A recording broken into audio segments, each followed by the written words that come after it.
rise for the Right Honourable the Lord Mayor of Perth, Mr Basil Zemplis. Thank you, everyone. Thank you. Good evening, everybody. Lovely to see so many people yet again. Can I welcome you to the City of Perth May 2022 Ordinary Council meeting and formally declare it open at exactly 5 p.m. I respectfully acknowledge the traditional owners of the land upon which we stand, the Whadjuk Noongar people of Western Australia, and pay my respects on behalf of all of us here tonight to the traditional owners of this land, the magnificent Whadjuk Noongar people. It's a privilege to be standing on Whadjuk country. CEO, can I ask you to recite the prayer, please? Almighty God, under whose providence we hold responsibility for this city, grant us wisdom to understand its present needs, foresight to anticipate its future growth, and grace to serve our fellow citizens with integrity and selfless devotion. And to thee be all blessing and glory forever. Amen. Thank you, CEO. Please be seated, everybody. And thank you again. Wonderful to see so many members of the City of Perth community in attendance. I will add, though, that in accordance with Council Policy 1.4, for those of you not lucky enough to be in the room, this meeting will be live streamed and the recording will be made available on the City's website following this meeting. So let's go through the attendance for tonight. In attendance are the Deputy Lord Mayor Di Bain, Councillor Sandy Angie, Councillor Clyde Bevan, Councillor Brent Fleeton, Councillor Rebecca Gordon, Councillor Liam Gobbett, Councillor Victor Coe and Councillor Catherine Leeser. In addition, I welcome officers, members of the public and any media in attendance. No apologies have been received and there are no councillors currently on an approved leave of absence. Do any elected members have an application for a leave of absence? No. Let's move to announcements then, and I'll take the opportunity just to go through some of what has been happening in a very busy period for the City of Perth again. And as always, the Lord Mayor's office. This time last week, I had the opportunity to address, along with CEO Michelle Reynolds, who accompanied me, the Parliamentary Inquiry into homelessness in the City of Perth. And I used the opportunity to explain that the city is disproportionately affected by the 61% increase in the number of people experiencing homelessness from one rough sleeper count to the next. I won't go through everything that was said. That too is available online and there's been much reporting of it. But I did present a 4-point action plan, and briefly, number one, most urgently, more crisis accommodation. 2, a network of support workers with the authority to engage with rough sleepers and transport them to crisis accommodation. 3, staggering or extending the opening hours of the day centres. And 4, a decentralisation of these service providers. As I mentioned, more is available on the site that accompanies the Parliamentary Inquiry. We've been very pleased to welcome into the City of Perth Van Gogh Alive. It opened last Thursday night and is down on Supreme Court Gardens. I was delighted to be there with a number of our councillors last Thursday night, and I'm even more delighted to report that there have been significant crowds down on Supreme Court Gardens facing towards Elizabeth Quay and the Ritz Hotel and that area. And to see it activated and to see so many people going through is of great pleasure to all of us here, particularly given that we worked hard to ensure that Van Gogh Alive found its way to Perth and, even more importantly, found its way into the heart of the City of Perth. Big events is what we pride ourselves upon, and it's been terrific to see the number of people that have enjoyed visiting Van Gogh Alive in the city. Reconciliation Week was underway last week, and along with Councillor Sandy Angie, who was in attendance, it was my great pleasure to introduce Uncle Farley and Auntie Muriel, who led our City of Perth yarning session of part of Reconciliation Week here at Council House. I had the opportunity to explain again that we're very proud of our work in this space, including signing late last year the Yakadanju Agreement and the very significant memorial for those of the stolen generation down in Wellington Square. I also had the opportunity to go to the ABC on Friday to their studios down in East Perth within the City of Perth for the release of this publication, Ngala Wankini, Us Talking, Stories of Resilience. And there's one quote in there that made me particularly pleased on behalf of the City of Perth and our engagement with the City of Perth Elders Advisory Group. I think our council can be very proud that we lead the way in this space. And from one of our favourites, Uncle Albert McNamara, this quote: "It wouldn't be even 20 or 30 years ago Aboriginal people couldn't even get a foot in the foyer of the City of Perth. And now we're up on the 6th floor talking with the Lord Mayor and the councillors, making changes." That is a terrific reflection of the journey that we have been on together. And I think on behalf of everybody in this room, we should be very proud of that journey that we are taking together. Councillor Angie's initiative has begun, and I want to congratulate her again. From the weekend just gone, there is extended free parking in more streets in West Perth. As part of the program, 60 new bays between Harvest Terrace and Thomas Street, and 226 more free parking spots for Saturday shoppers. And just a look ahead, with 3 fabulous weekends of sport coming to the City of Perth, and in particular Optus Stadium.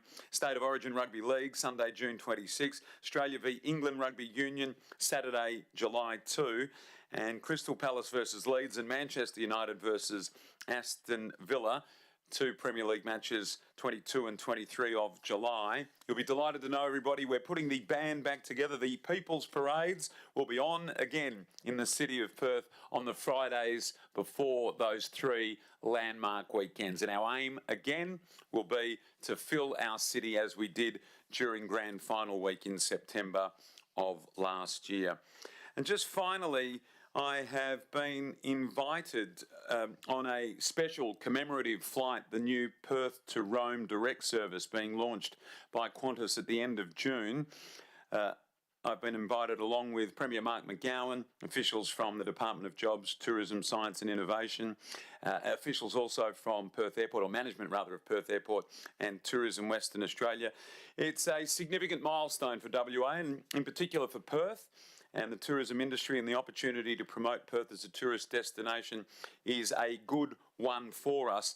For me personally, it gives me the opportunity to further sell the City of Perth, tell Italy and Rome, as we have been telling others and everyone who will listen, that we are open for business both as a tourism and business destination. Of course, being so close, I'll take the opportunity to visit our city's Italian sister city in Vasto. Vasto, for those of you who don't know, has been a sister city since 1989. I'll be meeting with the Mayor of Rome and the Mayor of Vasto. I'll have the opportunity to meet with businesses in Rome that have direct links in Perth, including 2 brands that are currently in negotiation to open shop fronts here in the City of Perth. So it's good timing, a good opportunity for the City of Perth to seize on these business and tourism opportunities, and it will be a quick trip, only 4 days on the ground before coming back. But a good opportunity for me to continue the message of the City of Light being open for business. So with that, before we move on to item 5 of the agenda, I'd like to make note of the disclosures of interest which have been received, as some of them relate to an item for which there is a public question. So CEO, can I ask you to advise of the disclosures that have been received? Thank you, Lord Mayor. The following interests have been disclosed. A direct financial interest with Councillor Coe in relation to item 11.1, as his current employer is Homelessness Healthcare, who operate walk-in GP clinics throughout the city. A proximity interest from Councillor Angie in relation to item 11.1, as APM has an interest in 247 James Street, Northbridge, one of their offices being located there, and her husband, Michael Angie, is the CEO of APM, and she and her husband are shareholders in the company. An impartiality interest from yourself, Lord Mayor, Basil Zemplis, in relation to item 11.1, as you own a property at 9 Shenton Street. In addition to that, on Friday, you emceed a fundraiser for RUA. There was no financial benefit. Did a great job, by the way, so in case you're wondering. An impartiality interest from Councillor Angie in relation to item 11.4, as she is an architect and is likely to know people to be appointed to the pool of panel members. An impartiality interest from Deputy Lord Mayor Bain in relation to item 12.3, as Tourism WA also funds business events Perth and she is on the board of Tourism WA. An impartiality interest from Councillor Angie in relation to item 12.3, as Brodie McCulloch and Chandra Sundarwazran from the Space Cube team are known to her and she attended a presentation at a startup weekend last year. A financial interest from Councillor Gordon in relation to item 16.3, as she is the owner of a heritage property and is eligible for the rate concession. A financial interest from Mr Chris Liversidge in relation to item 16.4, as his company has recently been engaged under a contract for service to the city to provide support to the governance unit and staff. This includes attendance at council meetings and he is also considering a review of local laws. This is under his existing contract and scope. In addition to that, I have been provided under 11.3, Councillor Liam Gobbett, and it is an impartiality interest in that he has met with Mr Price to understand issues related to e-scooters and Mr Price may be a potential respondent to the proposal. Thank you, CEO. Do any elected members have any disclosures of interest from the floor this evening? No? Okay, thank you. We'll move to item 5. 5.1 is public question time. CEO, have any public questions been received tonight? Yes, Lord Mayor, a question has been received from Deborah Zanella. Okay, thank you, CEO. Before we commence public question time, can I remind everyone that 15 minutes is allocated for public question time. This time is available for asking questions only and is not for making statements or expressing personal opinions. In addition, no discussion of the questions or answers is to take place. So with that, I will now invite Deborah Zanella to step forward. Deborah, if you could give us your name and your address, thank you. My name is, Deborah Zanella of 6 Queen's Crescent, Mount Lolly. Can I go ahead? Yes, thank you. Okay, so my question is in relation to the councillors in relation to item 11.1. Can the councillors describe or explain how they formed the view that the City of Perth officers' decision to recommend the Rural Community Services application for James Street to be approved was not within the officers' delegation?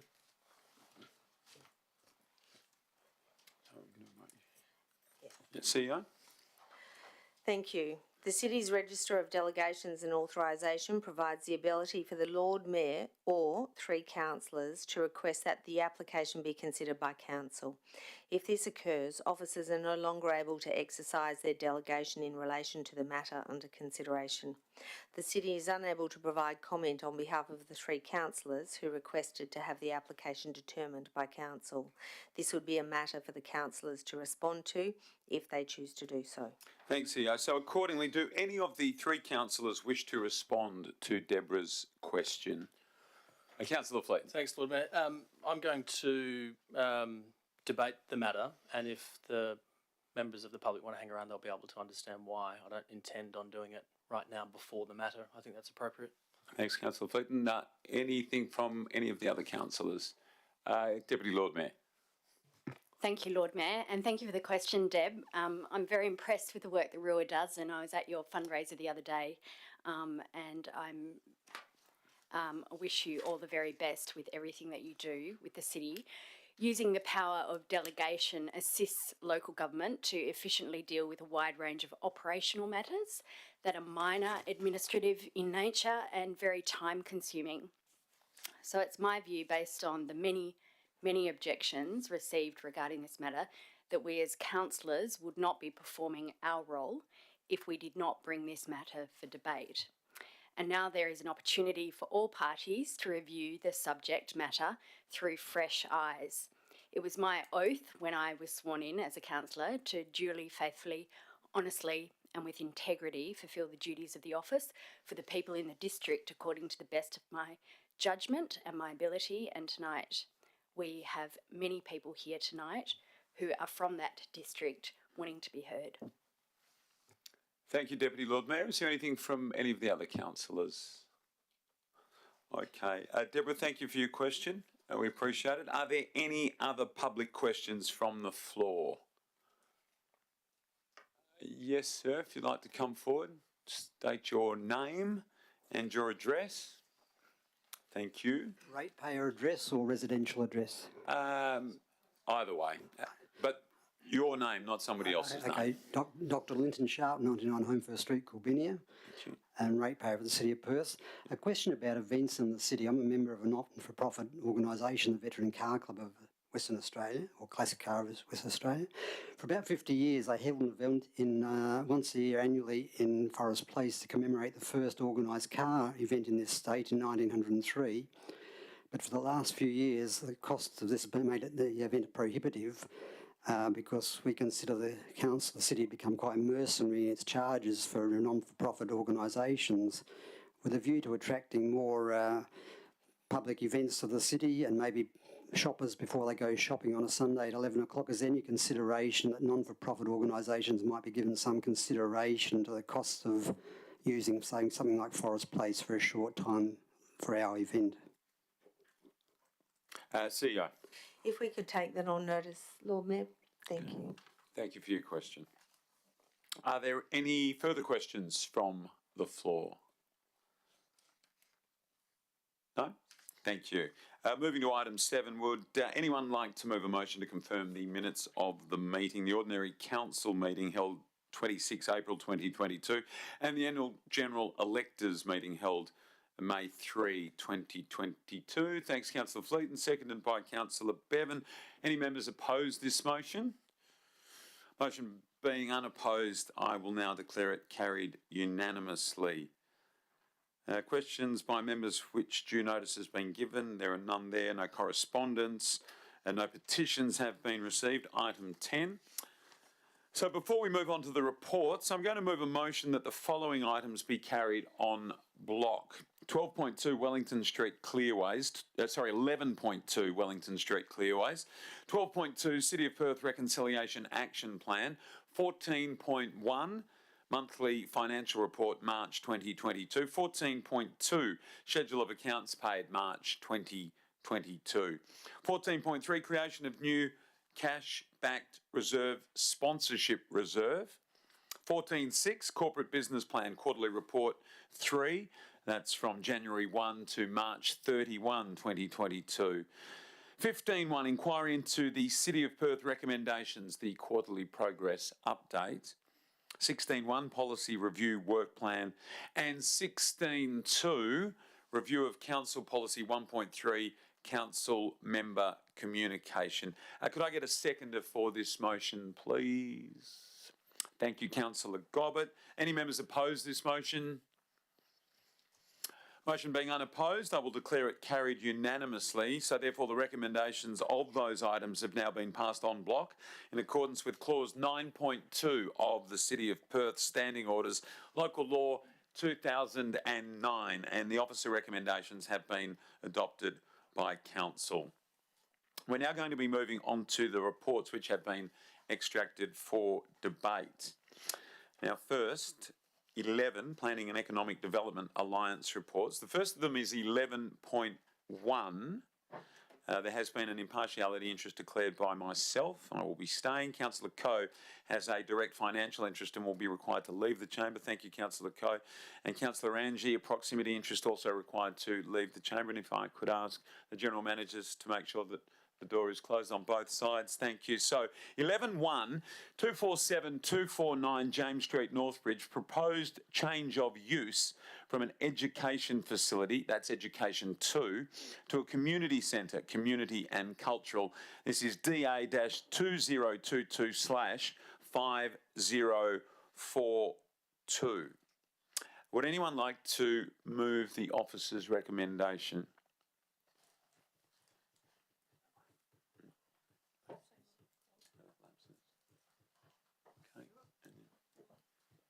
Lord Mayor, I'll move it for the purpose of debate in case the proposed alternate motion is unsuccessful. Thank you, Councillor Gobbett. Do we have a seconder?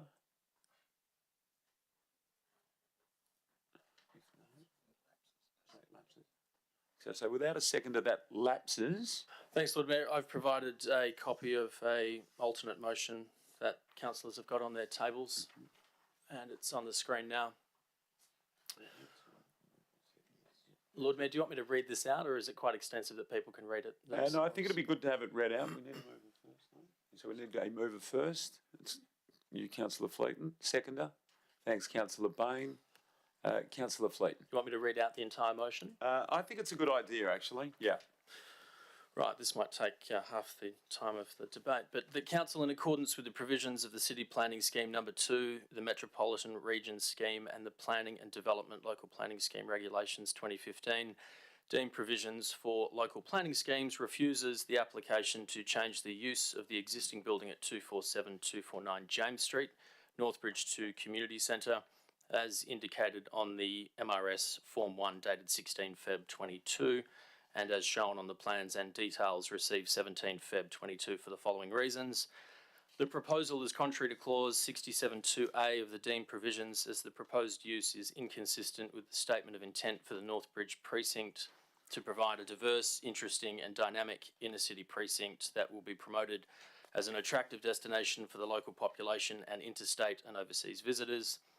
2, the proposal is contrary to clause 67.2n of the deemed provisions, as the proposed use will adversely impact upon the amenity and character of the locality, which includes the permanent residential dwellings located in the surrounding locality by way of adverse noise, reduced public safety and antisocial behaviour.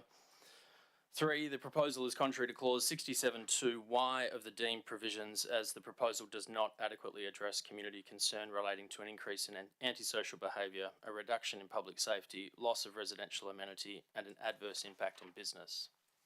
Thanks, Councillor Fleeton. It's been seconded by the Deputy Lord Mayor. So, Councillor Fleeton, would you like to speak to your alternate motion? Thanks, Lord Mayor. So just beginning with a thank you, as Councillor Bain did in the question time. Thank you to RUA for their tireless work in this space. As we give reasons for debating the motion, it's important to note that I'm just speaking against this specific DA, certainly not taking a set against RUA or any of the services that we support with ratepayer funds. In making this decision, it's important to understand no one is operating in a vacuum in this city. It's important to understand the ramifications on existing land uses and ratepayers before approving when rules allow us. And so these rules do allow the minimum of 3 councillors or the Lord Mayor to call this in, and it is the first time this new council has done so. I don't think councillors should ever just blindly accept interpretations or advice from the administration as black and white. It's our job to ask questions. There are grey areas in planning. That's why our policy allows us the opportunity to do what we're doing here tonight at this meeting in full transparency in view of our community. So as the motion states, I believe the application is not consistent with the state of intent for the precinct. I'll also talk about character, amenity and community feedback. So the state of the intent for the precinct. We've heard loud and clear from investors, residents, business owners, and they're saying loud and clear that approving this centre is not adding to the attractiveness of this destination. In fact, it's taking from it. We've also heard from female business owners that safety is a real concern. I'm also looking to the future. What do we want Northbridge to be? I want us to capitalise on the Perth City deal. I want landowners to be encouraged by their council to get together and turn this end of James Street into a magnificent hub to take advantage of the future university campus around the corner. I want council to give Northbridge hope that we've got your back when you go to make big decisions, when you lodge those plans for apartments to cater for international students, to invest in that new business. I want you to take our plans and our vision with confidence and make them your own. What we're planning for now is a once-in-a-generation investment in the future of this precinct that we cannot miss. But I think approving this change of use disregards this vision. It sends exactly the wrong signal. There's no denying the surrounding locality will change for the worse if this centre is approved. We have to think of how this land use fits within the amenity of the area 24 hours a day. How is this going to work? Not just for the operating hours that they're open, but how are people going to access this facility? How are neighbours going to be impacted? Are their concerns valid that have been raised? Yes, they are. Can they be managed or not? If they can't be adequately managed, and we know that now, how could we approve this? The summary of the management plans we've seen do not address community concerns. The letter from the applicant received the day of the briefing session requesting amendments to conditions to reduce their liability gives me little confidence in the utility of such conditions. I've heard in our deliberations that such drop-in centres don't attract people from other areas, that we just naturally have a high local population that requires services as compared to every other single local government in the metro area. I plainly disagree with this. And I put it to the applicant that the reason we have so many people requiring services in Northbridge and the inner city is because we have some 90% of all metro-based services in our patch. I've also heard in the deputation last week that people just want to be in the city as it's a great place to be. I agree, but so is Subi. That's a nice spot to be. South Perth is a nice spot to be. Why is Northbridge, why is our amenity and character being fundamentally changed? Why are we still doing far more than in this area than any other metro local government? I'd say it's because before this evening, people in this building hadn't stopped and asked the questions that we're now posing. Finally, the weight of feedback from the lived examples coming through from neighbours, businesses, residents must be taken into account. We are their representatives.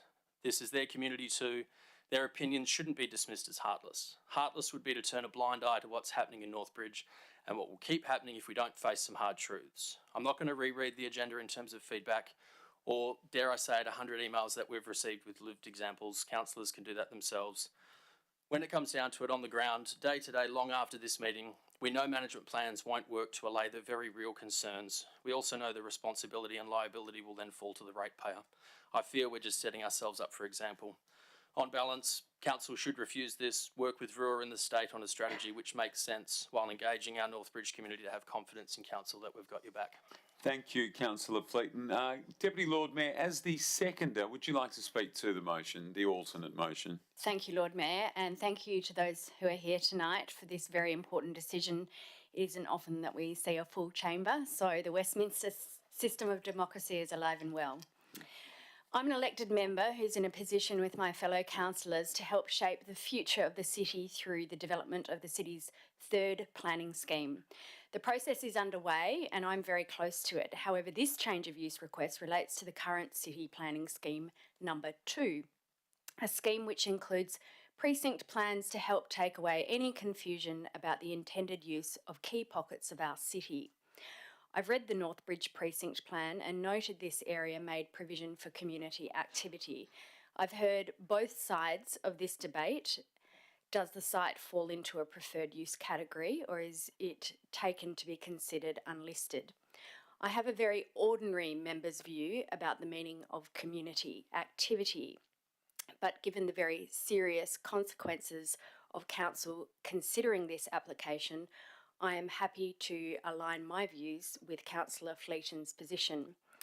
I've concluded, after reviewing the City's position, taking into account the advice that it also sought, that the proposed use of the land at 247 James Street as a centre for homeless people will not provide social services or facilities primarily for the benefit of people who live in the surrounding locality. The public for whose benefit the social services and facilities would be provided comprise of homeless people whom I agree do not fall within the ordinary understanding of the meaning of the community, which is what the city's definition of community and cultural use group is relying upon. I disagree with the city's position on this and I support Councillor Fleeton's alternate motion. I fully support the great work that Rua does and the passion of its staff. We need people like you in our society, and indeed the city funds you to deliver great services in collaboration. I encourage the city and I encourage Rua to communicate more, to develop a local plan for the temporary relocation of your services to a more appropriate and considered location. Thanks. Thank you, Deputy Lord Mayor. Is there anyone, any councillor that wishes to speak against the motion? A couple of questions, Lord Mayor, if I might. Yes, Councillor Gobbett. Thank you. And applaud Councillor Fleeton for bringing the alternate motion before the council. I just have a couple of questions in how the application of this would work from a town planning perspective, if I'm able to get some advice from the administration. Perhaps through to Ms. Page, is it ordinarily that we would use a statement of intent as a tool for assessment, or is that often cited by the administration? CEO? If we could invite the General Manager, Planning and Economic Development to answer this and any further questions from the councillor. Thank you. Through you, Lord Mayor, I guess the statement of intent for the precinct is used by us to determine what the amenity or the character of an area is when we are looking at issues of amenity or character. So whilst it's not a hard and fast provision that you can assess something against, it is something that we need to take into account when we're looking at planning proposals to give us a flavour of whether something would fit in with the surrounding locality. Thanks, GM. Councillor Gobbett? Thank you, Lord Mayor. Thank you, Ms Page.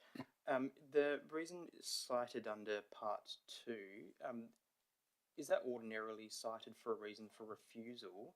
And can you elaborate a bit more on how a management plan can't address that? GM. Thank you. Through you, Lord Mayor, I guess perceptions of antisocial behaviour are a little bit difficult, I guess, to justify in terms of planning refusal. Some of those things are strictly not within the bounds of planning law, I guess. But noise is something that's measurable sorry, just Councillor Gobbett, could you go to the second part of your question? It was how can that not be addressed through a management plan? Yes, so thank you for that. The management plan does to look at addressing those very things, to respond to the issues that were raised by the community, the concerns that they raised. Certainly what is within the applicant's power to control is contained in that management plan, and management plans are used in a variety of circumstances, not just in an application like this one, and they are used effectively for other land uses, like short stay accommodation, for example, where they do prove to be effective in managing the operations of the activity on site. Thank you, Lord Mayor. And does the recent assessment of the nearby John Street development impact any sort of case precedents in the interpretation of the definition? Just specific to the gentleman who raised the question last week about the definition of not listed versus community. I'm just after some feedback about whether or not does it create a case precedence for this site? GM. Through you, Lord Mayor, I guess outside of a SAT process, it wouldn't create an actual precedent.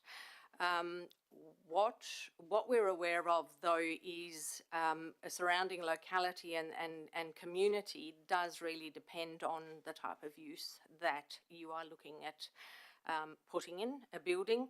If the type of use is going to be something that appeals to the broader community, noting that we're a capital city and under the City of Perth Act, our reach is fairly significant. Our community is not always just within the bounds of our municipal boundaries. So I guess it depends on the type of use that we're looking at and how far that reach is for us to determine what the community is. Thank you, Ms Page. Just leading on from that, would it be correct then, based on the answer that you've just given, that we can interpret the definition differently from one site to another? That's the conclusion that I drew from that answer. General Manager. Through you, Lord Mayor, yes, I believe so. It is case specific. It is open to interpretation, as elected members have become aware, and I think it does depend on the specific scenario at hand.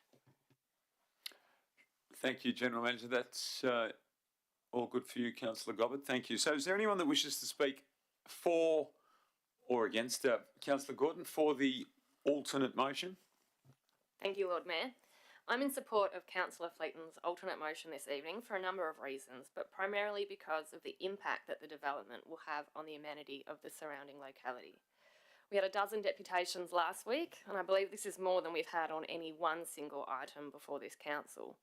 Elected members also received some 100 pieces of written correspondence with an overwhelming majority objecting to the development. This is notwithstanding the fact that the development application was never formally advertised. Had this proposal been advertised, it would no doubt have received even more. The deputation that resonated with me the most last week came from Mr. DeCanto, whose office was previously located on Shenton Street near the existing RUA facility. After enduring unpleasant behaviour from visitors to the centre, he made the decision to relocate his office to James Street. He now finds himself in a situation where the application before us is proposing to relocate the facility next to his new office. This man invested in Northbridge, he invested in our city. He was deterred from remaining at his original office location, but was of the opinion that moving just a few hundred metres away would mean he could still be located in his preferred area of Northbridge without being adversely impacted by the existing centre. Now, despite having relocated, he finds himself being confronted with the same situation. His comments last week, along with most of the other individuals who gave deputations, were based on first-hand observations. They were not mere speculation about what may happen if this proposal is approved. They were real concerns based on real observations and in some instances supported by real photos. To dismiss these concerns on the basis that the centre is merely relocating from 200 metres away is flawed. Mr. DeCanto's story clearly demonstrates this. He may be willing to accept the occasional encounter with a problematic clientele from RUA as they disperse from the centre 200 to 300 metres away. They may head in the direction of his office or they may not, but he is of the opinion that his amenity will be so adversely impacted by the RUA Centre being relocated adjacent to his office that he may vacate his existing office. For all we know, on this occasion, he may not relocate to Northbridge and he may not relocate within the city of Perth. This would have a compounding effect on the amenity. Similarly, I believe it was Ms. Chikotosto, apologies for the pronunciation, who spoke last week to the fact that her commercial tenants would vacate their premises in the event that the proposal is approved. They are of the opinion that the proposal will impact their amenities such that their clients will not feel comfortable visiting their premises anymore. Again, these businesses are already operating near the existing centre but fear for the change of amenity, regardless of the short distance of the relocation. RUA is an excellent organisation delivering services to those in need. They work hard to ensure the amenity of the surrounding area is not impacted during their hours of operation. However, it seems they have very little control over what happens outside of those hours. Unfortunately for them, we have to consider the impact on amenity on the area at all times, and the first-hand recounts that we heard last week from various members of the neighbouring community demonstrate that there will be negative activity in the area. I'm also of the considered opinion that proposed use does not fit within the definition of community centre. However, I'm conscious that such an interpretation would require additional steps prior to determining the outcome. As such, in the event that Councillor Fleeton's motion is lost, I foreshadow another alternate motion that the City proceed on the basis that the proposal is an unlisted use, which would require some additional steps. However, returning to the motion presently before us, I implore my fellow elected members to contain their consideration solely to the planning merits and for the reasons set out, reject the application. Thank you. Thank you, Councillor Gordon. Now, Councillor Bevan, I saw your hand up, but before, was it a question or speaking for or against the motion? For the motion. Speaking for the alternate motion. Thanks, Councillor Bevan. Thank you. Firstly, I'd like to thank RUA for the great work that they do. There's an absolute need to help our homeless people. Also, I believe that there should be a 24-hour service, not 8:30 to 2. It's a real problem in the city and the state of Western Australia, whether it be Fremantle, Midland, or some of our larger towns. Our population is going to increase in Perth. They say it's going to increase by to 90,000 by 2050. That being the case, we need better solutions for these problems, and we need much better planning than we have now. Northbridge was a semi-industrial area that's turned into an entertainment precinct with quality accommodation now, and this needs to be encouraged and enhanced with quality planning. So I commend the alternate motion and thank the work done by Councillor Fleeton because I see that we need much better planning for Northbridge when it comes to this sort of situation. Thank you, Councillor Bevan. So was there any councillors that wish to speak against the motion? Anyone else for? This is the alternate motion, of course. Councillor Fleeton. So with that, we'll now put this to a vote. All those in favour? and that has been carried unanimously.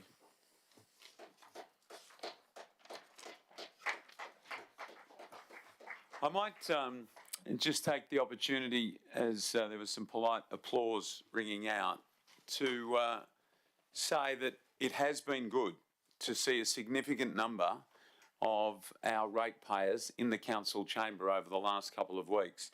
And those applause, I assume, mean that there are a number of you that are pleased with the decision that has just been reached. But as I say to everybody in our community throughout the city of Perth, we are in building and rebuilding this city together. And many of you spoke in your correspondence to us, to the councillors, which we all read, of exciting development proposals, big ideas for Northbridge, enhancement for James Street, ways that you are looking to change things up around that area. So I guess just one message to all of you: it would be terrific to see you back before council before too long with those great plans, with those great ideas, and assisting us to continue the growth of our city. But I do thank all of you for being here. There are two sides to this matter tonight, and for the respect that you've showed the chamber and the process, I appreciate it on behalf of all of our councillors. So thank you, everyone, and please come back again soon. We move to 11.2, Wellington Street Clearways. This is en bloc. 11.3, the proposed e-scooter share scheme. Would anybody like to move a motion to deal with this item? Councillor Gobbett, thank you. A seconder, thank you, Councillor Fleeton. Councillor Gobbett? Thank you, Lord Mayor. I think that e-scooters existing in Western Australia with a much more relaxed attitude from the legislation that was introduced by the state government in, I believe it was December last year, allow for the least restrictive movements around. And being an owner of an e-scooter myself, I find it quite easy to just nip around the city. In looking at this from a tourism perspective and what it could mean for our local ratepayers and businesses, for visitors to the city to be able to access those sites more easily, I think it's a good initiative, and I'm welcoming to see what can be proposed as part of the share scheme and what it could mean for Perth. Thank you. Thank you, Councillor Gobbett. Councillor Fleeton, nothing from you. Is there any councillors who wish to speak for the motion? Councillor, Deputy Lord Mayor. Thank you, Lord Mayor. I just want to say, finally, after popping up at every other vibrant city in the world, we finally have e-scooters. They've made it to Perth. I firmly believe in the benefits of micro-mobility, and I want to encourage Perth to become a transmodal city. It was one of my election commitments. I'm fully supportive of the trial of e-scooters. I know there's concerns around safety. I'd encourage the city to put up signage and warn pedestrians that e-scooters are now sharing the streets with them, or the footpaths. They're more likely to be aware of what's happening around them if there are shared footpaths. I accept that there's no mode of transport that is perfect when it starts. The numbers of car crashes in the 19th century were off the charts, but obviously over time safety features can be designed in to help people help themselves. So I fully support the trial. Thank you, Deputy Lord Mayor. Is there anybody who wishes to speak against the motion? Councillor Bevan? Just a comment more than that, Lord Mayor. I have great concerns for health and safety, not only for the residents, but also the people who use the footpaths. And in the major cities of this world, like Manhattan, you don't have scooters there. There's just no room for them. And if you go to Copenhagen, you have designated pathways. And that's what I would like to see in the city of Perth. I'm not against the vehicles themselves. I'd just like to see designated pathways for them for safety reasons, because I think the injuries could be quite profound, and already we've had the suggestions of something like 250 accidents already, and there's already been some deaths with these scooters. So I really think that designated pathways are very, very important. Thank you, Councillor Bevan. Did I see a hand up, Councillor Leeser? Is this for or against the motion? It's for, Lord Mayor. Thank you, Councillor Leeser. Yes, I had reservations about the safety along the same lines as Councillor Bevan, but I'm happy to proceed with a trial. But I'm very keen that the city does keep meaningful statistics on accidents, especially pedestrian accidents, as it seems to be pretty hard to get these stats from anywhere. Thank you. Thank you, Councillor Leeser. Is there anyone who wishes to speak against the motion? I'm happy to close, Lord Mayor, unless you wish to speak. Yeah, I will just speak for Councillor Bevan. Yes, Councillor Angie. Oh no, I was just going to support Councillor Bevan's comments about safety. Obviously, safety is paramount. I do know in some cities, I think, as Councillor Bevan pointed out, the e-scooters aren't allowed on the footpaths. You know, they're only on the road. I think Melbourne, that's the case in Melbourne. Obviously, there's pros and cons of both. So I think it's good to see that it's a trial, and we'll see how it works, and then manage the permanent path forward from a safety perspective. Yeah, thanks, Councillor Angie. Was there anyone wishing to speak against? I will just speak for the motion. Like Councillor Bevan and now Councillor Angie and others have expressed, rigour around the safety and rules and regulations will be particularly important. However, I'm sure the same rigour needed to be applied when the motor vehicle first burst onto the scene and bikes made their way into our lives.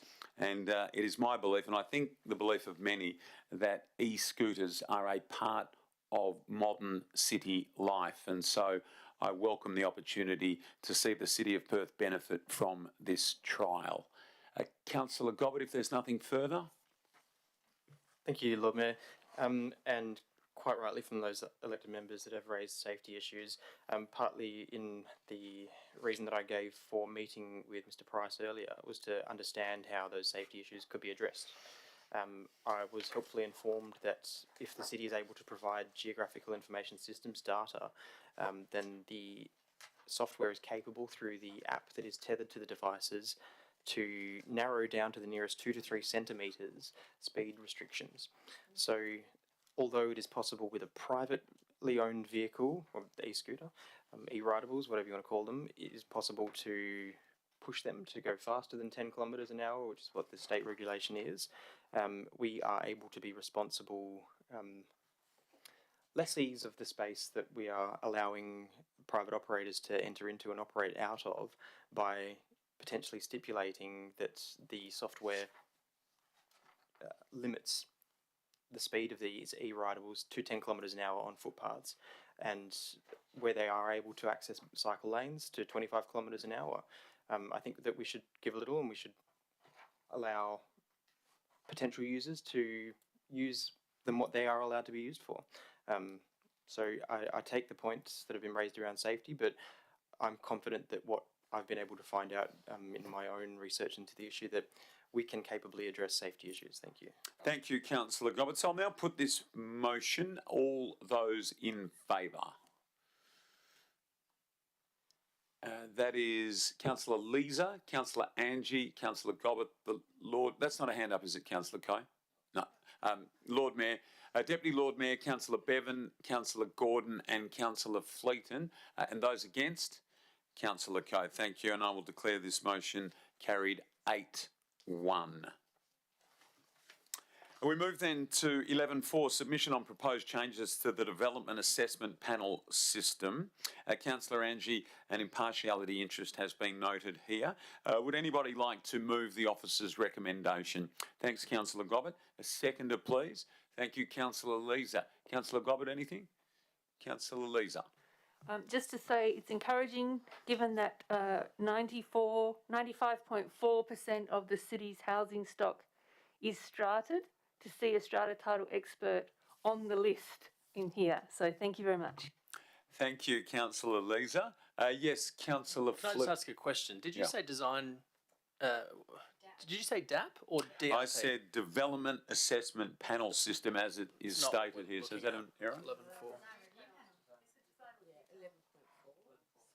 Design review panel, Lord Mayor. Yeah, okay. So my apologies. The copy that that's not. So As long as we're talking about the same thing. Yeah, okay. So let's just be clear on that. I won't read it off that one, I'll read it off this one. Adoption of terms of reference for City of Perth Design Review panel. Thank you, Councillor Fleeton, for your observation there. Now, where do we get to, Councillor Gobbin? Sorry, Lord Mayor, just to confirm that, yes, I'm happy to move 11.4. Thanks. Okay, thank you. Councillor Angie, did you wish to speak? For or against? Oh, just speaking for, just pleased to see this adoption of the design review panel, and this review came about following my notice of motion last year to create a new design review panel, which would also look at things coming before the city. So it's great to see that the new, I guess, broadened scope of this panel will now be able to review significant design decisions for the city as well. Thanks, Councillor Angie. Was there anybody who wished to speak against the motion? Anyone for? Anyone else at all? Councillor Gobbin, anything to add? We'll now put that to the vote. All those in favour? And that is carried unanimously. Thanks, everyone. We move to item 12, Community Development Alliance Reports. 12.1 is the closeout of the Rough Sleeper Plan, May 2021, May 2022. Would anybody like to move the officer's recommendation? Yes, Councillor Gobbin. Seconder? Thank you, Councillor Coe. Councillor Gobbin, anything you wish to add? Councillor Coe? Can I just mention, so I got a notice of amended motion. Is this, are we just adding these points to it? I was going to ask. Yeah, oh, okay, yeah, sure. No, I think my comments are, I've actually put myself into actually getting out there and trying to figure out and learn more about this homeless situation. So I actually do work for a group called Homeless Health, and I actually see patients on the streets, and I also see patients in our clinics at multiple sites, Rua being one of them. I'm actually very happy with what the city has actually done. They've actually taken the initiative and has attempted to do their best in trying to accommodate rough sleepers in our city. Now, where we're finishing this off, that we are still going to continue managing the safe night space for women, as well as other outreach services. So I would like to see more input from the state, which I believe is happening as we speak, and it is an issue that should be addressed at all levels of government. So anyway, that's my bit. Thanks, Councillor Coe. We appreciate your very relevant expertise. Councillor Fleeton, Deputy Lord Mayor. Yep, Yeah, Deputy Lord Mayor, I'd like to make an amendment to the motion, if that's okay. Okay. So that new points 3, 4 and 5 be added, which reads as follows. Number 3, requests the Chief Executive Officer to undertake, in consultation with elected members, an updated action plan for delivering on the city's homelessness agenda for the full year 23-24. Item 4 requests this new plan has tangible actions which aligns to the city's endorsed sustainability strategy theme objective 6.3, a safe and healthy city. And 5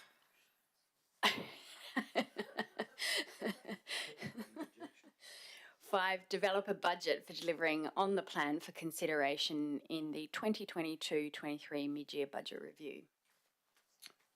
Okay, so the mover and the seconder were Councillor Gobbett and Councillor Coe. Are you happy to accept? Sorry, Lord Mayor, no, that's not correct. Okay. I believe Deputy Lord Mayor's moved of an amendment. Yes, or the mover and seconder could. I've moved an amendment and you need someone to second what I'm doing. Okay. All right, seconder. Yeah, I'll second it. Do you have it on the screen though? It's not on the screen. Do you have that in a... That's why I read it out slowly. Is anyone typing or not really?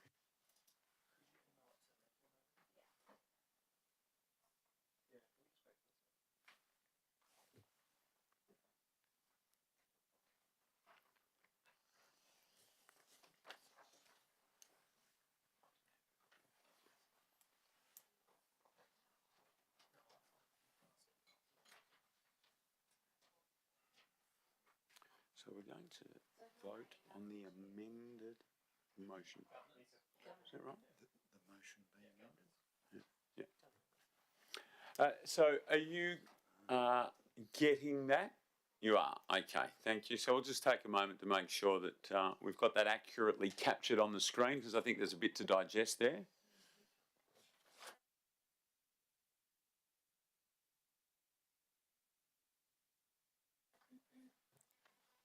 I sent it through, by the way.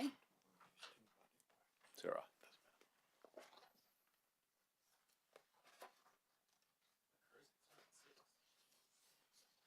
As long as it takes, Councillor.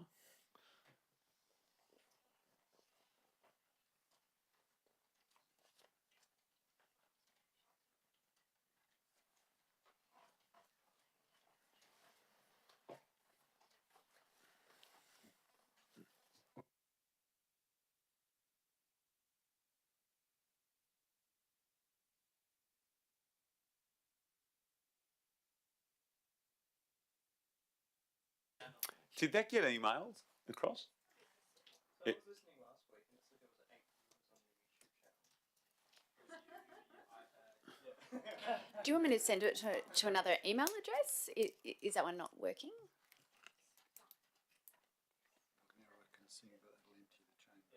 What's that?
So, Councillor Bain, I might, as point 6 of the amended motion is going up, if you could just review 4 and 5 to see that they're to your satisfaction.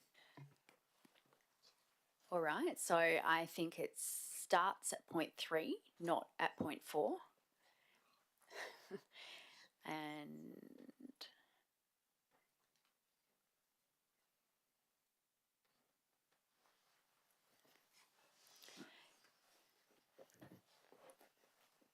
yeah, that's great. Thank you. Can I just raise a point of order, Lord Mayor? It's an amendment, not an amended motion. Amendment. Okay.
Thank you. Are you happy with that, Councillor Bain, Deputy Lord Mayor? Yeah, I am. Thank you, Okay, Lord so we Mayor. have a seconder, Councillor Fleeton. So, Deputy Lord Mayor, you're going to speak to the amendment now. Thank you. As articulated last week by Councillor Fleeton, the recommendation in this paper is at odds with our recently endorsed position as a council. Just last month, we approved a sustainability strategy which committed council to supporting the transition towards reducing homelessness in the community. We defined our roles as advocating, partnering and delivering, emphasis on the word delivering. Now we're being advised that we don't require another plan. Instead, we should advocate, influence and support the sector to collaborate. My view is that's a very hands-off approach. Once the existing work that we're doing, to your point, Councillor Coe, on the delivery side of homeless support is over, i.e. Safe Night Space, we're left with no plan to deliver on that bigger aspiration. Moreover, we're told that unless we close out the plan and it's imputed that we support the city's position statement instead, that we faced reputational scrutiny and a growing expectation that the city will need to perform services of the state. I'd argue the opposite. And it starts here. When I was elected to this council 18 months ago, my platform and the platform of some of my colleagues here was to position the city to act on homelessness. That was a very clear commitment to our ratepayers who were pleading for the city to stop observing and start participating. In fact, many have argued that the fact that the previous councils of this city did not act and get on top of the homeless plight when it started emerging as an issue is the very reason the numbers of people found on the streets of our city have exploded. This rough sleeper action plan, which is expiring, was designed to deliver results for the community, and it has. Look at the number of people we've helped. It was also a signal to the state government and our homelessness sector that the City of Perth agreed with the premise that it was a shared responsibility to end homelessness. We would pool our collective resources to the extent that we could and earnestly work together on this challenge. What we're being asked tonight is a slippery slope. We're effectively retreating from that aspiration by stealth. Rounding out the rough sleeper plan is technically probably prudent, as we did agree to an end date. However, the solution proposed by the administration is, in my view, substandard and does not position the city as inclusive and committed to building healthy communities. In clause 8 of the discussion points in the paper, we're being told a high-level approach for addressing homelessness through a position statement. An example of this is that we will advocate and influence and support the sector to collaborate. Without a plan about how and what we'll advocate for and who and how and what we will do to influence and how we will measure the success of these inputs, without a plan for all of that, we're simply putting up motherhood statements.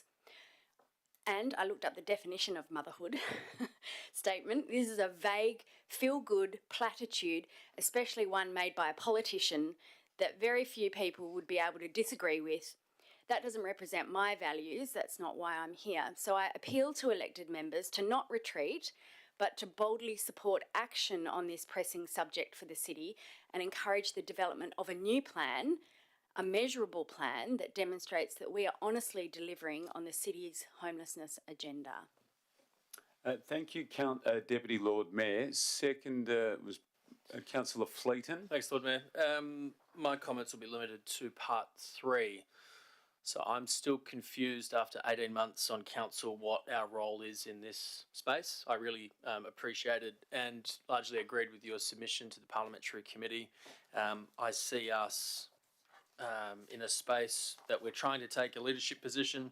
We have expectations on us that we can realistically end homelessness, which no city in the world has managed to do. So how is Perth going to do it? What I would like by the end of this year, or in keeping with this motion, because it's setting it up for FY 23-24, is something that we all have input on and we land on and we go forward together, because we're still 18 months in and we're still pulling in different directions on what expectations should be for the ratepayer. It's causing concern, it's causing confusion. We had a deputation last week from a rural representative who I thought was speaking like we were closing out the plan, ending the Safe Night Space, and that's it, please don't do it. So if everyone can come to the engagement session when this is discussed, that would be fantastic, because I know we've had that and I don't think everyone was there at this point. So I can understand why the city's not completely in line with what some elected members want now, but I think if we can draw a line under this, come together, have your say, and let's just get on with it. Thanks, Councillor Fleeton. So is there anyone who wishes to speak against the amendment? I will Now, this item went to councillors in the April 2022 elected member engagement session. The consensus around the table from the councillors that night was that we would have a strategic position statement. That was the decision, that a plan was not required, but rather we would have a strategic position statement. I'm not sure what sort of contradiction we are proposing when earlier tonight we've said no to RUA, but now we are advocating for something a little bit differently.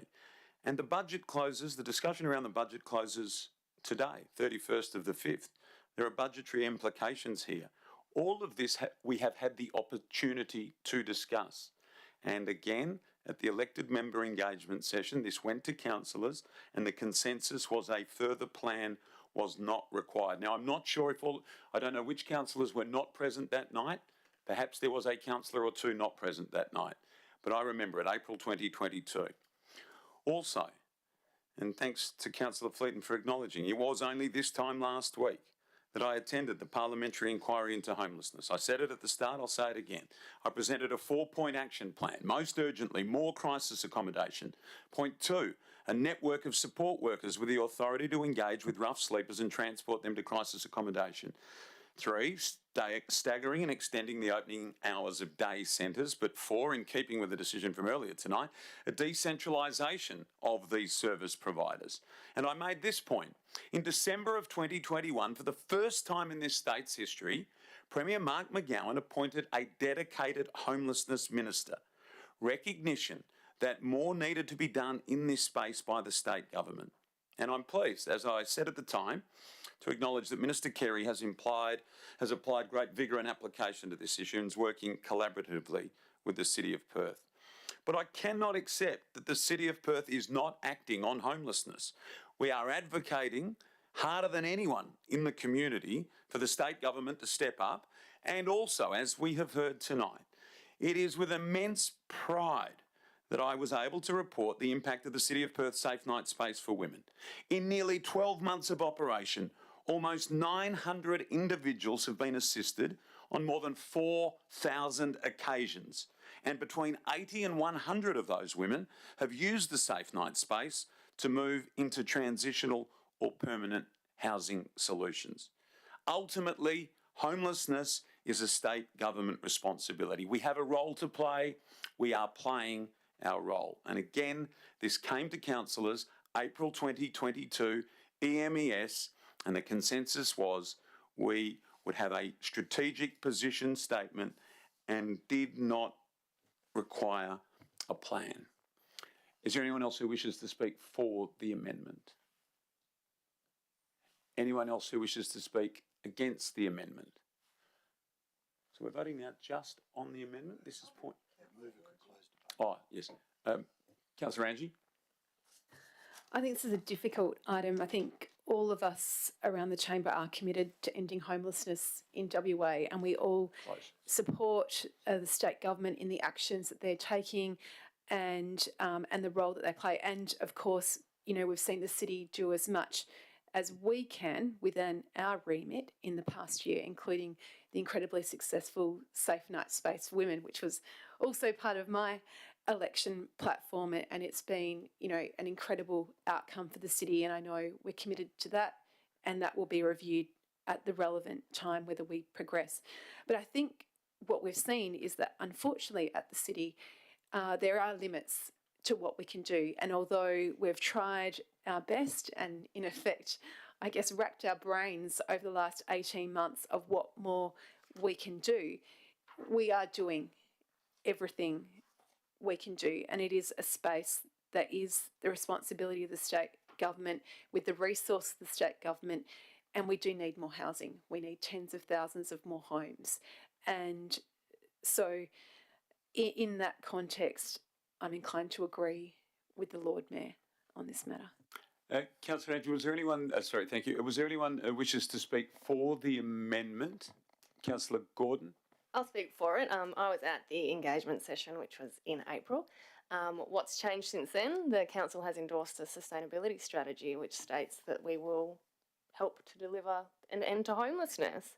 So that's what's changed in my mind. We may not need such a substantial document as we had last year. My understanding is that the budget is not closing today.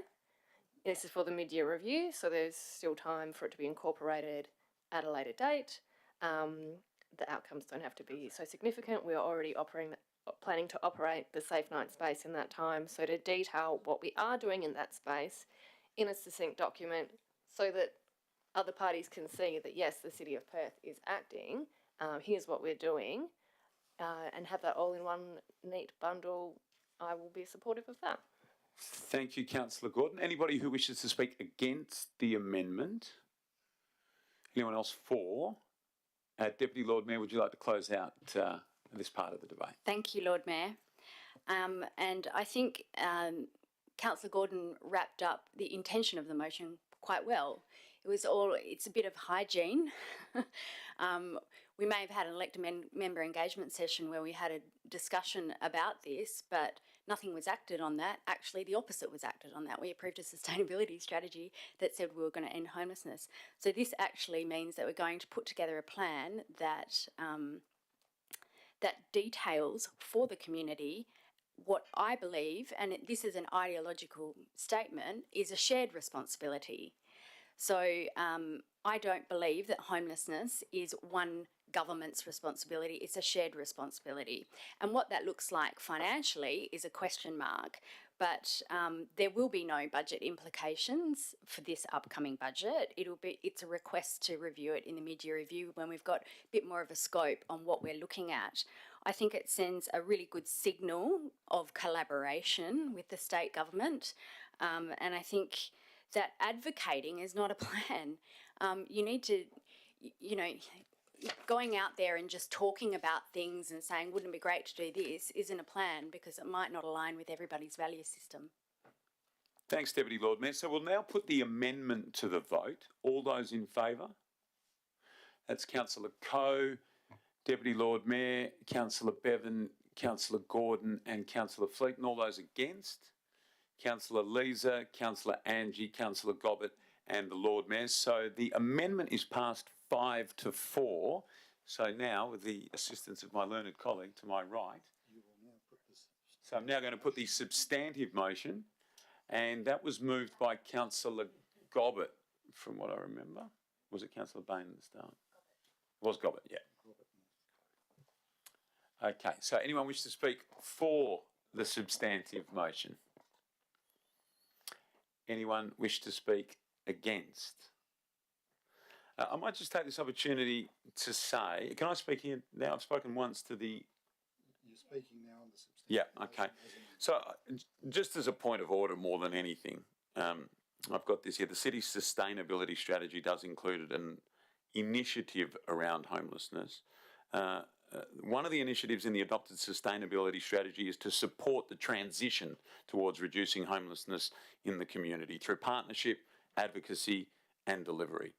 The city's recently adopted strategic community plan outlines that the city is a stakeholder involved in homelessness as a member of the Homelessness Working Group, a multi-partner collaboration that facilitates information sharing and a coordinated response to rough sleeping. So I would maintain my position that that is exactly what we are doing. That is the space that we are in.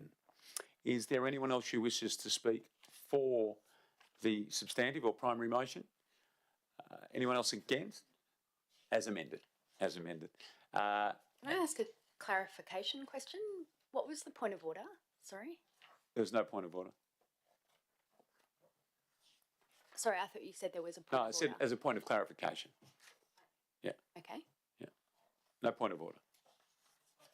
Yeah. So, Councillor Gobbett, would you like to close the debate? Nothing to say, Lord Mayor. Okay, all those in favour? And that is carried unanimously. As amended. Let's go to... Dramatic pause on the end. Let's go to item 12.2. Now that's on block. That's the City of Perth Reconciliation Action Plan 2022-2024. 12.3, 2021-2022 Economic Development Sponsorship Program.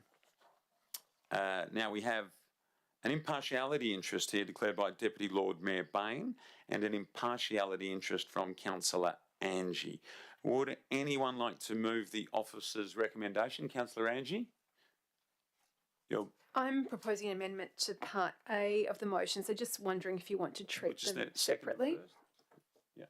Just, If you wanted to move them separately, if I could move Part A first, an amended version of Part A. so I'll take governance advice here and get a seconder first. Oh, sorry. Because in the past where we've split the motion up, Yeah. so I'm proposing an amendment to Part A only, so people may or may not agree with my Part A amendment, so.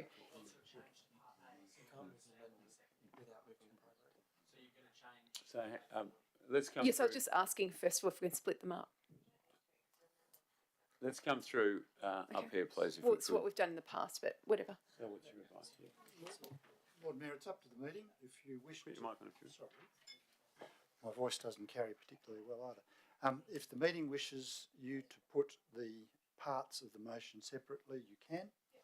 I gather Councillor Angie is moving the entire motion subject to a potential amendment to part of it, but you'd like to see them put separately when you get to the end of debate. That's entirely Okay, so we Councillor Angie to conclude her opening remarks. Okay. And then Have we done a second?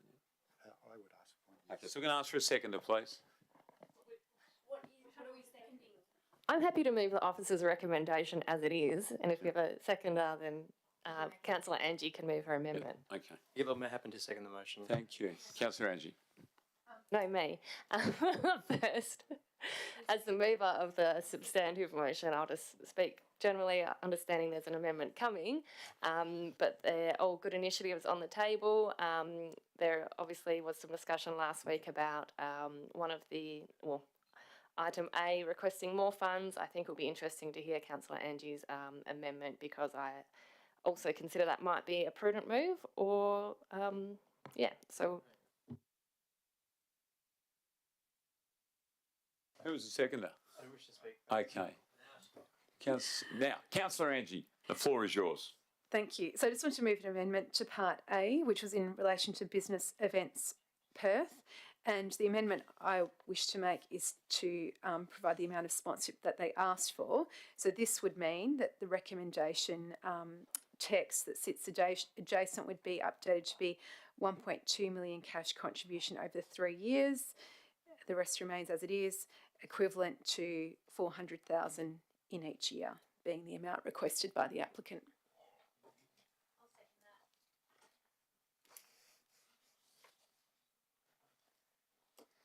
I think there was a seconding there from the That was me, Deputy I'll Lord second Mayor. it. Thank you. Okay, so where are we at now? Councillor Angie gives her. Thank you, Councillor Angie. Away you go.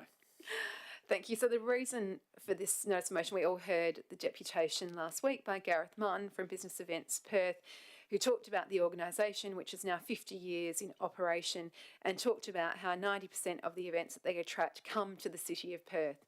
And, you know, it means that this fills our hotels and travellers explore the city surrounds and beyond. What we also heard was the edits, I guess, to the officer's report, that this involves 90,000 delegates per year coming to our city through the actions of Business Events Perth. And Gareth noted that they typically stay 4.5 days each and will spend $664 to $1,000 per day in our city, which, if I've done the maths correctly, equates to 268 million to 405 million spend in our city, and 90,000 people over the year additional on our streets. So Gareth also explained that the more money they have in the kitty, so to say, that the more opportunity they have to secure events, that it costs money to secure events. And he gave the example of $450,000 to secure one event in particular. In the Lord Mayor's opening statements, he talked about going off to Rome and telling everyone that we're open for business. I think, you know, giving this support to Business Events Perth really says that we are open for business and that we are committed to business events in our city, that we see them as important. And, you know, I think by providing the lesser amounts than requested and in diminishing value would not show this commitment. The hotels and our tourism sector has obviously suffered in the last 2 years of our borders being closed more than any parts of the economy. And so I think this is the right thing to do. Thank you, Councillor Angie. Is there anyone who wishes to speak for? Maybe the seconder? Seconder, away you go. I have a question before I do speak on the amended motion. Did we get to the bottom of how many rates hotels pay in the city? CEO? Yes, Deputy Lord Mayor, it's provided in your questions and was provided to you.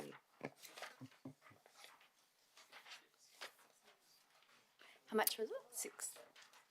So you wish to speak, Deputy Lord Mayor? Sorry, how much was it? 6 million? Thanks. Yeah, I do want to support the increase in funding to Business Events Perth as per their request. Councillor Angie has outlined the economic benefit to the city.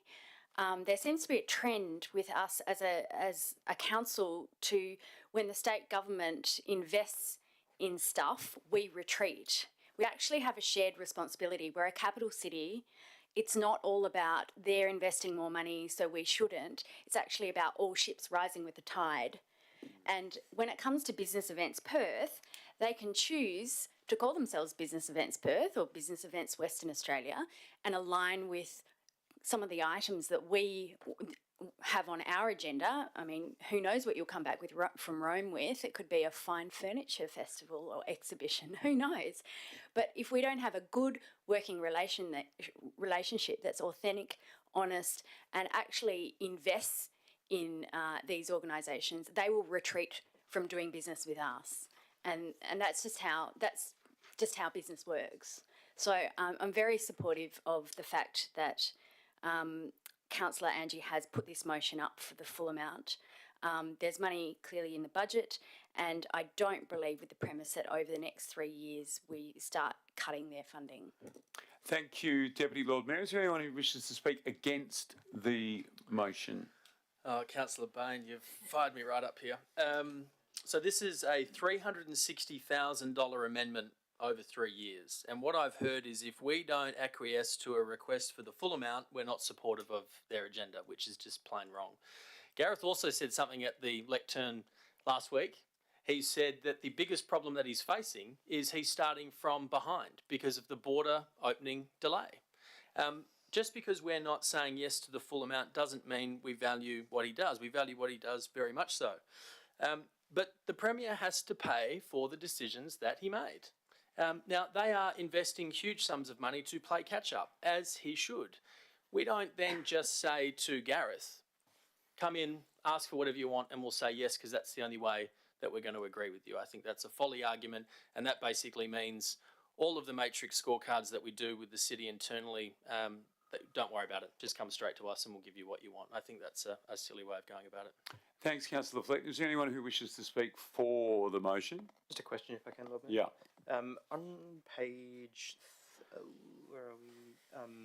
140 of 369, one of the reasons cited is that the point C, the panel saw limited value of the City of Perth Aspire Scholarship. Could I just please have some additional advice from the administration about what that Aspire Scholarship involves and how far-reaching that might be? CEO? If I could refer the question to the General Manager, Community Development. Through the Lord Mayor, the information from the Business Events Perth website is included in the questions and answers regarding the Aspire Awards, what its intent is. So I'll refer you to the question and answer. Thank you, Lord Mayor. I'm not interested in looking to that right now. I asked for some explanation from the administration. If I could get that, please. Thanks. Through the Lord Mayor, so the information that we have through Business Events Perth was that Aspire Awards support Western Australian researchers, academics and professionals to attend an international business event in the interest of professional development. Successful applicants may use their award funds to cover cost of travel, accommodation and registration expenses at their chosen conference, exhibition, convention or seminar. And the information within the item, sorry, I'll just refer back to that. details the reasons for which the Aspire application element of the application was not deemed to be as supported. So, sorry, does that mean it goes to fund scholarships in other cities, GM? No. No, not through other cities, but people can use it for to further their research elsewhere. Not necessarily in the city of Perth, for example. Right. Okay. Councillor Gobbett, were you done? That's all the questions I have now, thanks. Okay, thank you. Was there anyone else who wished to speak for? Councillor Gordon? Anyone else who wishes to speak against? That might be me at this point. Look, last week Gareth came here. We do a lot of work together, Business Events Perth. We support wholeheartedly. It was a modest amount that was asked for, and it was in the week or so after the state government, the state budget had delivered at $13 million. And I asked Gareth if he could quantify what the extra $100,000 would do. He didn't give us a specific answer. Had he given us, perhaps it'll do this, perhaps it'll do that. But I guess I can understand why it wasn't able to quantify it, because the state government had just given $13 million. And we're talking about an extra $100,000 on a night when we're going to continue our conversation around prudent financial management for our ratepayers. And indeed, that is always a conversation for us, prudent financial management for our ratepayers. Already tonight, there may be some budgetary implications going forward. $100,000 might not seem a lot, but I'm satisfied that with the $13 million that has been provided by state government, Business Events Perth will continue to do great things here in the city of Perth. So that is my position on that. Is there anyone else who wishes to speak for? Anyone else against? Can I just pick up on a fact? Yeah. It was 10.5 million. Okay, thank you. It's a pretty significant amount. Councillor Gordon. I will speak against. I appreciate it, listening to everyone else's debate because I hadn't made up my mind. I appreciate Councillor Fleeton saying that the Premier has to pay for his decision, but, also our hotels shouldn't have to pay. But equally, we haven't heard from our hotels about the benefit of this, and they have the opportunity to invest themselves in various things. They obviously have associations which will go off and do similar. They can make that decision themselves.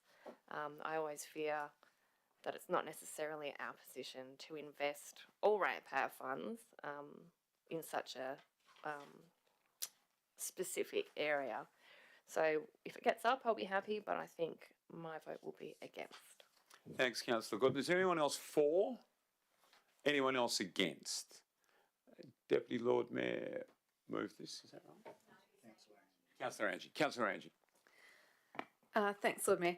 So I guess just closing out, $100,000 in the context of our budget when we're talking about attracting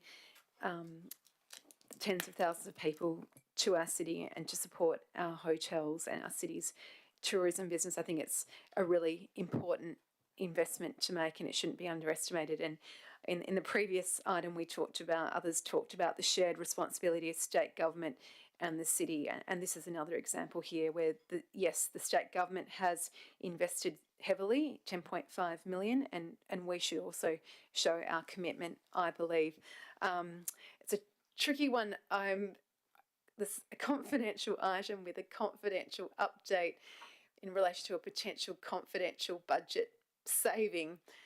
I think everyone can probably work out. Confidentially, I don't know what you're talking about. I think everyone can work out what I'm talking about in relation to a certain matter that is not likely to proceed in the next financial year. So, and then we're also talking about savings in the reserves. So, yes, there are budget implications of this motion, 100,000 for the first year, and then, obviously in the future years as well. But unfortunately, I can't talk about the confidential item. But yeah, thank you, everyone. I hope you support Business Events Perth. Thank you, Councillor Angie. Yes, that's right. That will appear very confusing to lots of people, including me, I think, the confidential part, that is. Okay, then let's put this to the vote. All those in favour? Councillor Angie, Deputy Lord Mayor and Councillor Bevan. Those against? Councillor Leeser, Councillor Coe, Councillor Gobbett, the Lord Mayor Councillor Gordon and Councillor Fleeton. That is defeated 7-2. 3 to 6. So we're now back to the officer's recommendation.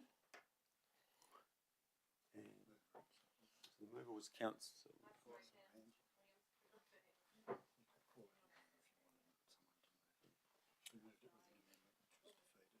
All right, so we moved that with an amendment which was defeated. So we can ask for a new mover, new seconder. Is that what we can do? So let's do that. I've moved and spoken. Councillor Gobbett forwent his right to speak. Now, someone can speak for and then someone can speak against. Is that what you thought? It's on the screen. Moved Gordon, seconded Gobbett. Hang on, let's just clarify here. Let's talk this through so we've got it right, please. Through you, Lord Mayor, I had that Councillor Angie moved a motion subject to an amendment. That motion was defeated. You're now back to if someone wishes to move the officer's recommendation. It's on the No, so what happened was I asked to move them separately, and then in the end, Move it separately. Councillor Gordon moved the entire motion, and then I amended with the substantive motion on the floor. So it's back to the substantive moved by Councillor Gordon. So My screen understanding. is correct? Yep. Okay, so Councillor Gordon spoken, Councillor Gobbett no. Anyone in favour? Well, I'll speak for the rest of the motion if we're doing A, B and C. Is that correct? Correct. Yeah, so the C in particular, the landing zone, I asked some questions of the deputation last week. I think it's a great initiative. It's, I think, sharing with the state as well. So we don't just want to focus on A, thanks to the Chamber of Arts and Culture to a $15,000 cash contribution for what they're aiming to do is a good investment on behalf of that industry as well. So thank you. Thank you, Councillor Fleeton. Anyone against? Anyone else wish to speak for? Anyone else wish to speak at all? Councillor Gordon? Let's put this to the vote. All those in favour? That's carried unanimously. Thank you. All right. 13 is Infrastructure and Operation Alliance reports. There aren't any tonight. 14 is Corporate Service Alliance reports. On block is 14.1 monthly financial report for March 2022. 14.2 is also on block schedule of accounts paid March 2022, as is 14.3 creation of new cash-backed reserve sponsorship, also on block. 14.4 is the year-end reserves. Would anybody like to move the officer's recommendation? Thank you, Councillor Gobbett. A seconder? Thank you, Councillor Gordon. Councillor Gobbett. I think from you, Councillor Gordon. Anyone else wish to speak for? Councillor Angie. I've got a question first. In the Lord Mayor's opening remarks, you referred to the People's Parade for the upcoming football games. Has this been budgeted for, or would this come out of the reserve? CEO. If I could direct, please, to the Acting General Manager Corporate Services, Mr. Kent. Thank you very much, through the Chair. That particular event has not been specifically budgeted, but it is an excellent illustration of what was in mind at the time that the reserve was created.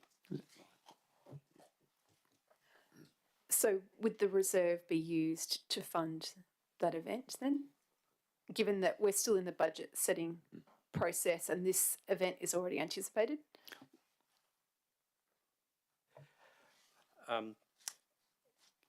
Once Council has approved that that is the intent and that there is a scope, then those funds would be able to be brought back from the reserve very simply with one simple motion from Council. So with Council approval is what Correct. you're saying? Yes, okay.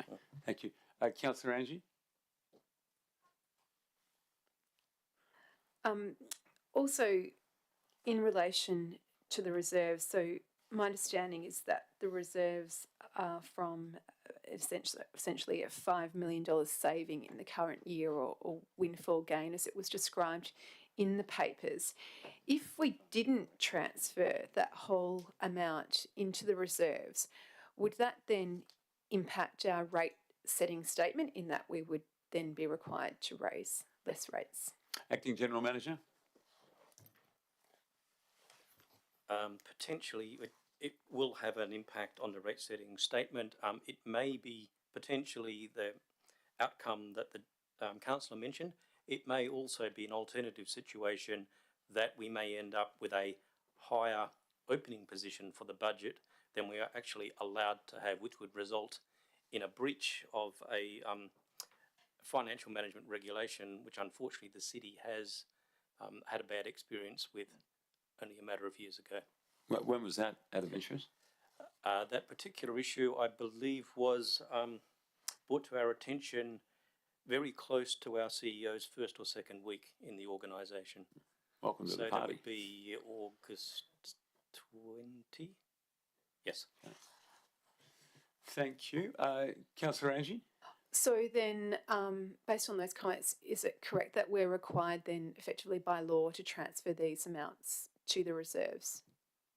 Because I don't think that was in the papers, was it? Acting GM. Sorry, no, I think we've probably crossed over a little bit here.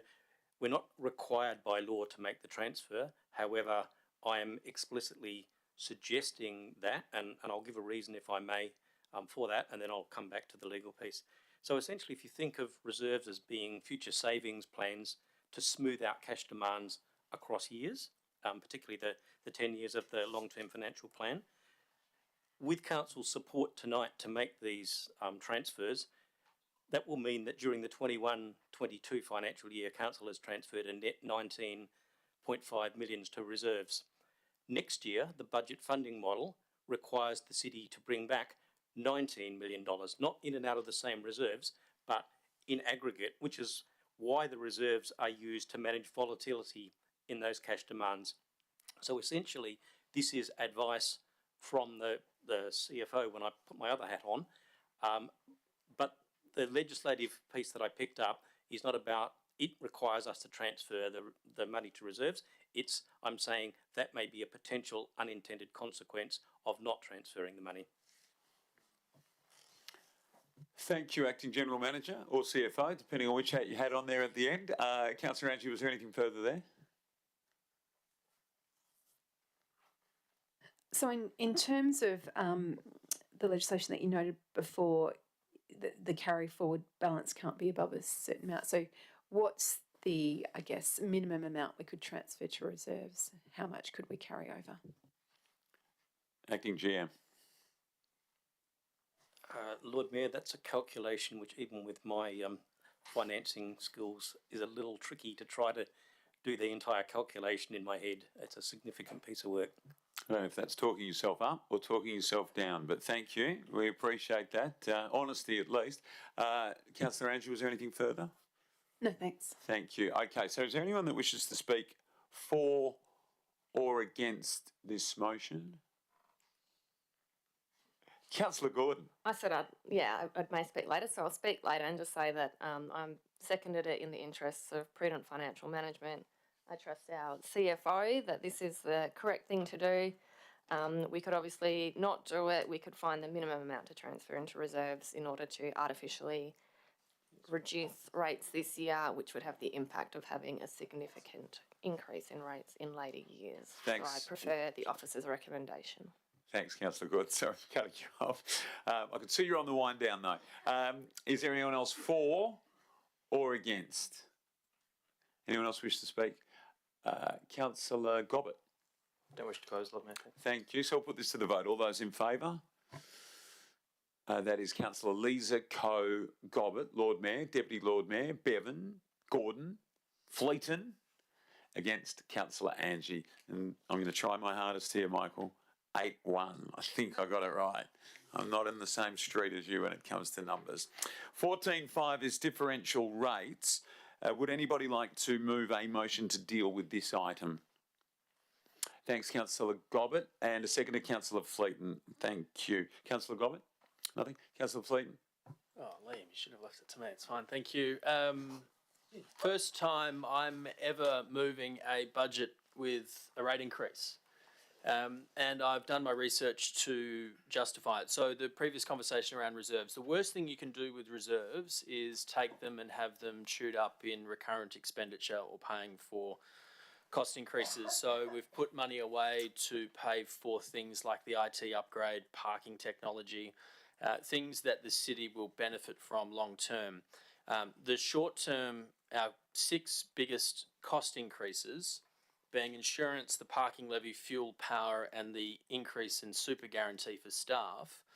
In addition to software licensing, we are using the entire rates yield taken in this increase just to pay for those cost increases. So we are not taking more rates than we need to do things new or superfluous. These are cost increases that we are copying in the day-to-day running of this local government. So I'm happy to support the recommendation that the CFO has put together.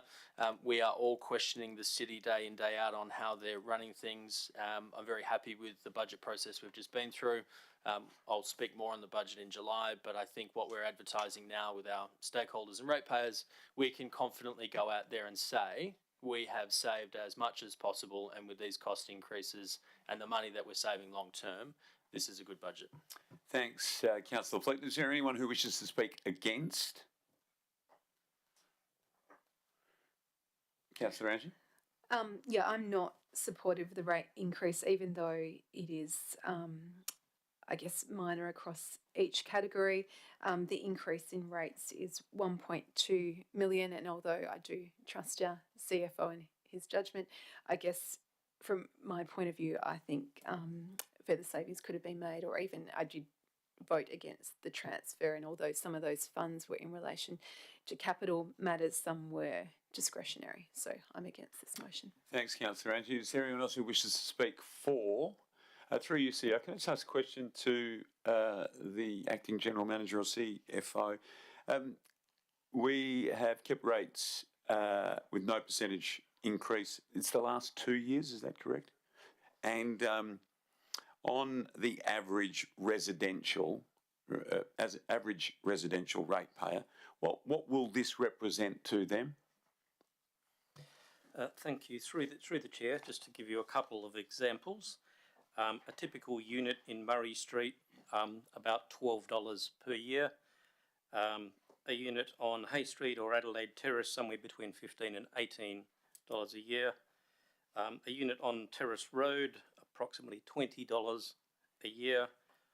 Or a house in West Perth or Crawley, depending on the scale of the block, somewhere between $40 and $50 per year. Okay, thank you. So I wish to speak for the motion. Thank you for asking those questions. We take our lead from from responsible financial managers around us, and it's a constant conversation with us. As we know, we're all elected with part of this as our charter, prudent and responsible financial management. I note in the last budget a couple of weeks ago, Premier McGowan said of the increases that the cost of providing services continues to grow. We're well aware that the cost of doing things in our community and providing services is on the rise.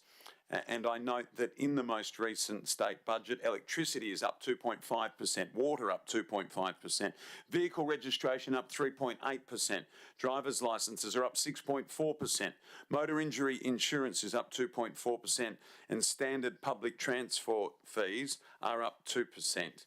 And we just heard then from the CFO of annual rises for our ratepayers, residential ratepayers, depending on where they are, of $12 a year, $15 a year, $20 a year, or $40 a year.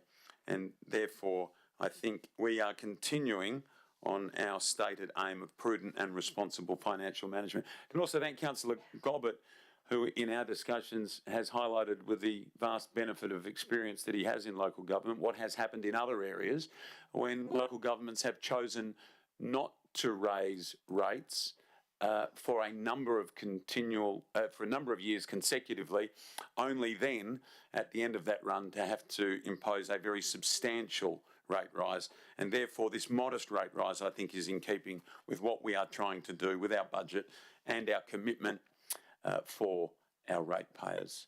Is there anyone else that wishes to speak against? Can I ask a question? Sure. In the same vein as the Lord Mayor asked around what the average residential household, how it will be impacted, what about the average commercial building in the city. Through you, Lord, yep, to the, through you, not Lord Mayor, I'm the Lord Mayor, through you, CEO, to the Acting General Manager. Thank you. Through the Chair, Lord Mayor and Councillors, if you can give me literally less than 1 minute, I can provide that precisely. Yeah, we can. Commercial, commercial average rate, and this is everything from the smallest property to the absolute largest in that category, has an average rate of $9,641, so that would be $96 impact. And there are a number of others that are somewhat smaller, including a number of properties that are minimum rated, and the increase is actually nothing to those. Thanks, Thank you. Acting General Manager. Thank you, Deputy Lord Mayor. Is there anyone else for or against, or anyone wish to speak at all? Councillor Gobbett, let's put this to the vote. All those in favour? Councillor Lees, Gobbett, Lord Mayor, Deputy Lord Mayor, Bevan, Gordon, Fleeton. Those against, Councillor Angie. So that is carried 8-1. We move now to item 14.6. It is the Corporate Business Plan Quarterly Report 3, January 1 to March 31, 2022. This is on block. Chief Executive Officer reports. 15.1, Inquiry into the City of Perth Recommendations Quarterly Progress Update on block also. 15.2, Funding Agreement for the Aquatic Facility. Would anybody like to move the officer's recommendation? Thank you, Deputy Lord Mayor. Seconder? Thank you, Councillor Gobbett. Deputy Lord Mayor. Thank you. I think it's pragmatic that the city have given the state and the WACA an extension for this very significant project that could transform a little pocket of our city. Thanks, DLM. Councillor Gobbett. Thanks, Lord Mayor. Sensible request. Happy to go along with the recommendation. Thanks. Thanks, Councillor Gobbett. Anyone for? Against? Okay. Can I ask a question? Sure. The letter that we received, is that confidential or otherwise? Yes, it is. So it's been provided to all councillors, but it is only for councillors' eyes, is my understanding. Have I got that right, CEO? Correct. Thanks. Just some comments, Lord Mayor. Yep, sure. So I was speaking for or against there, or a question? I'll work it out halfway through. Okay. I'm going. That's often the way. Thanks, Councillor Fleeton. So last year was, well, when we first got elected, I remember the countless number of engagement sessions that we had with previous staff. We had advice on how to structure this correctly. My comments are, I am frustrated that it's been 6 months since we passed the resolution and we still can't reach an agreement for a pool. The 6 months that we're giving them here, I have confidence that the city is going to wrap this up as quickly as possible. And I understand that we hope to have a DA in the coming months. We don't have the same budget to keep paying lawyer fees that the state has. The state has the SSO. We don't. So ratepayers are paying for the state's delay here, and it might be laughable to the state when we raise these issues, but we raise them because ratepayer money is at stake over and above the 25. So I hope that the WACA project hasn't blown out by too much. We all hear things in this environment. Don't know if we're still going to get the same pool that we had last year. We'll see it when the DA comes. But if we could wrap this up and move on, I think it'd be better for all. Yeah, thanks, Councillor Fleeton. Can I say, in speaking in favour, that the delays are not ours. We are not responsible for the delays. And yes, I agree with the point about the legal fees, and ultimately that is ratepayer money. But again, we are, with those legal fees, protecting the ratepayer's investment. And having come this far, I think it is important that we see the job through properly.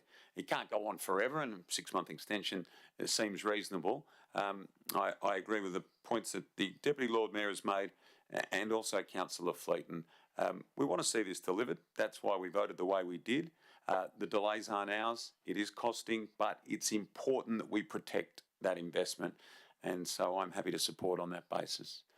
Is there anyone else who wishes to speak Can I ask a question? You can ask a question. Is there an option for us to share legal advice and use the SSO? So yeah. There are two parties in relation to this matter, and so SSO are acting on behalf of the state government.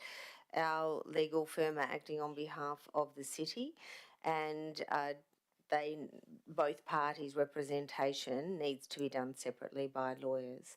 We have actually and are working very constructively, our lawyers, with SSO. Anyone else wish to speak? Deputy Lord Mayor to close out. No, I've got nothing more. Thank you. All those in favour? That's carried unanimously. Thanks, everyone. Let's go to 16. Committee reports. On block is 16.1, Policy Review Work Plan. 16.2, Review of the Council Policy 1.3, Council Member Communications, also on block. 16.3 is an invitation for Councillor Gordon to leave the room. This is the review of Council Policy 2.11, Heritage Rate Concession. Thanks, Councillor Gordon. Would anybody like to move the officer's recommendation here? Thanks, Councillor Fleeton. Second to Councillor Code. Thank you, Councillor Fleeton. Really quickly, came to an engagement session and some changes are going to be made longer term. We're giving people some leeway. We're not moving it straight away. The heritage grants that we're introducing, hopefully in the new year, will change the way property owners address and protect heritage rather than simply getting a concession automatically for not actually doing all that much and having a pest control plan. They can instead put forward plans to upgrade commercial buildings and bring them back online. I think that's a far more efficient and productive use of ratepayer funds than just giving out a concession for no actual benefit. Thanks, Councillor Fleeton. Councillor Coe? Just very briefly, I like old buildings and I feel it adds a lot of character to our city. Just being able to have a coffee in a cafe, that's a repurposed heritage listed building. So I'm in support of the officer's recommendation. Thanks, Councillor Coe. Anyone wish to speak for? Against? Anything further, Councillor Fleeton? We'll put this to the vote. All those in favour? That's carried unanimously. Thank you. So, as one door opens, another one closes. Item 16.4, Local Law Review. And we're going to invite Mr Liversage now to leave the room, who has declared previously a financial interest, which was read at the start. Would anyone like to move the officer's recommendation here? Thanks, Deputy Lord Mayor. Seconder? Thanks, Councillor Fleeton. DLM? I just had a few questions. I just noticed that this document had a lot of changes from the last document, and I wondered whether that was connected to the lifting of the confidentiality clauses. See ya. No, they were just... Sorry. No, I'm sorry, particularly which amendments? In the background section, item 2, item 3, item 4, item 10, item 11, item 20, item 21, 22, 26, 29, and the financial implications were also changed. They were just text changes, so that's why I wondered whether it was just taking out words for a reason, but I just wasn't aware until I started comparing and contrasting the two documents. See ya. Thank you. No, the most material change is around the proposal with regards to financial implications. Thanks, CEO. Now, where are we? Anyone wish to speak for? Yes, Councillor. Sorry, I just wondered if that was an answer. I just wondered why there were text changes, substantial text changes from last week to this week. That was all. Yes, CEO. And I would need to just have a marked up copy to talk to each of the provisions. Should I get it, if I could... It's okay, maybe just take it on notice. Yeah. I think you need to make a decision. Sorry, Deputy Lord Mayor, I think there's a decision to be made, so it might not answer your questions. So would you like me to get a copy of the marked up changes? No, that's Or are okay. you satisfied that No, the changes aren't material? That's fine. I just guess it won't change my decision today. I was just curious as to what the process was, because there was nothing that said from last week to this week that there would be changes in the document. But Yep, see ya. Thank you. If I could ask the governance officer to maybe assist with giving more specific detail, this may assist you. Microphone? No, not one there? Okay. Budget cuts.